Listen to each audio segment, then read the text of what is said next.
first big story that I covered in the newsletter was Lyft CEO and him saying that Waymo isn't taking market share in San Francisco. And this is kind of a follow up to this big news from Second Measure that said Lyft was actually losing more market share than Uber to Waymo in San Francisco. We covered this story a few weeks ago. And when David Risher looked at Lyft's data, he said that Waymo is likely either expanding the market or taking share from someone else. He didn't really specifically name Uber by name, but I think that's who he was referencing, obviously. And he also pointed out that Lyft's growth is faster in Phoenix, which is a market with a big Waymo presence. So I think there's kind of a lot of conflicting statements and data around Waymo's market share. Everyone kind of ran with the headline that, oh, they're as big as Lyft, but it was really pretty limited in that it was only in the areas where you could call a Waymo that they were taking market share. It's based off third-party credit card transaction data, which I think if you talk to people in the industry, there's a lot of mixed feeling and results or, sort of accuracy. People feel that there's different, sort of have different feelings of how accurate that data is. But I think it's a good indicator. And, they said that Lyft was actually losing more market share than Uber. And so I don't know if I kind of tend to side a little bit more with the Second Measure data. I don't know that I buy Lyft CEO's excuse here. I think that, it's impossible to know for sure because Lyft and Uber are never going to release the trip data. I doubt Waymo is going to actually release their trip data.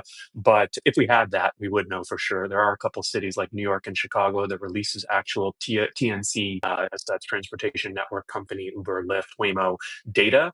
So you can actually see how many trips are being done in those two cities. So until they get there, we won't know for sure.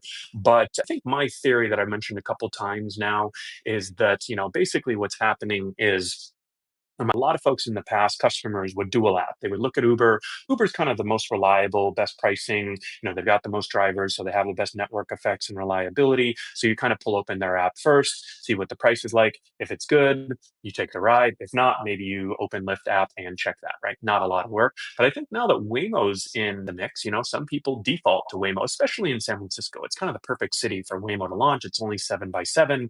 You have a lot of tech forward, tech people who really enjoy new technology and are sort of big supporters, first adopters. And so I suspect that there's some people who just open Waymo app, and we've kind of featured a lot of different folks over in the newsletter, the Driverless Digest, that, only take Waymo. But I think this is kind of a little bit exclusive to San Francisco. And then you also have people who are maybe comparing what's Uber, what's Waymo. I don't think they're opening a third app though, right? I don't think they're also going to open Lyft. So my guess is that those people who are dual apping, they're checking Uber, they're checking Waymo, and then seeing what's better, what's faster, what's cheaper, what's quicker, who's going to be there quicker. So I think my guess is that Lyft is losing a little bit more market share than Waymo. I think Waymo is expanding the pie, but I think they're definitely taking from some of those existing Uber and Lyft passengers and probably taking more so from Lyft than Uber. So those are sort of my feelings on Lyft CEO David Risher's comments in a recent earnings call.